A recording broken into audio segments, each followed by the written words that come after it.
भाई साहब, बहुत से लोग ऐसे होते हैं जो जबरदस्ती रोते रहते हैं। उनके पास कुछ कमी नहीं होती, लेकिन उसके बाद भी उनको रोना होता है।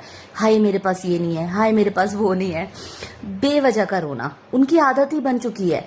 अगर पैसे हैं भी ना, फिर भी वो रोएंगे, हाय मेरे पास कमी रह गई। देखो, लॉ ऑफ अट्रैक्शन का नियम कहता है कि तुम जितना रोगे ना, मतलब तुम उस चीज में मजा ले रहे हो, रो रो कर उस कमी को महसूस करना चाहते हो, तो यूनिवर्स ना तुमको भर भर के वो कमी देने ही वाला है। तुम याद रखना, अगर तुम किसी तरीके का सोच रहे हो कि तुम सामने वाले के साथ चालाकी कर रहे हो ना, कुछ छुपा रहे हो, तो तुम ये मत समझना कि ऊपर वाला या यूनिवर्स तुमको देख नहीं रहा है।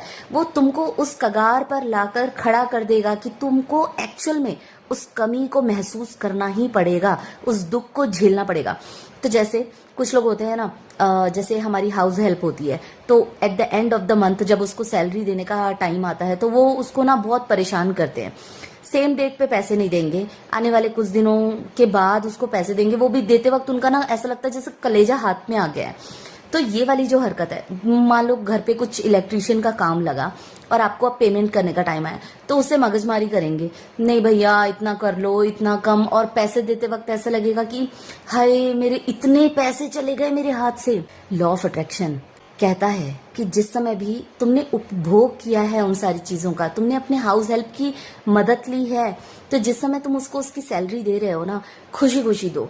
और ग्रेटिट्यूड में थैंक यू बोलते हुए दो यूनिवर्स को, भगवान को, कि आपके कारण मैं इस सुविधा का उपभोग कर पा रहा हूँ या कर पा रही हूँ।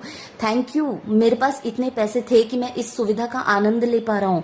इलेक्ट्रिशियन को पैसे दे रहे हो, आपको कहना चाहिए कि थैंक यू, मेरे पास पैसे थे और हैं, और इन्होंने आके मेरा काम किया और मैं इनको पैसे दे पा रहा हूँ।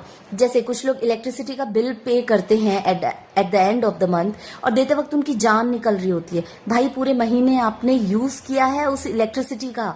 तो इस तरीके से आप हर क्षेत्र में देख सकते हो। लेकिन उसके बाद भी अगर कुछ लोग ऐसे हैं ना जो रो रो कर, रिघुर रिघुर कर, उनका कलेजा छलनी हो रहा है उस अमाउंट को किसी को देने में। आप किसी से अपना काम करा रहे हो और उसके बाद फरार हो जा रहे हो।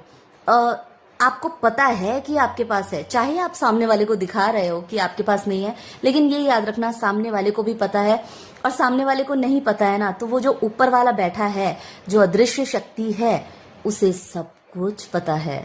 तुम चाह के भी उसके साथ छल नहीं कर सकते। और कहीं ऐसा ना हो कि वो तुमको इस कगार पर लाकर खड़ा कर दे कि सच में तुमको किसी चीज के लिए तड़पना पड़ जाए और उस कमी को झेलना पड़ जाए।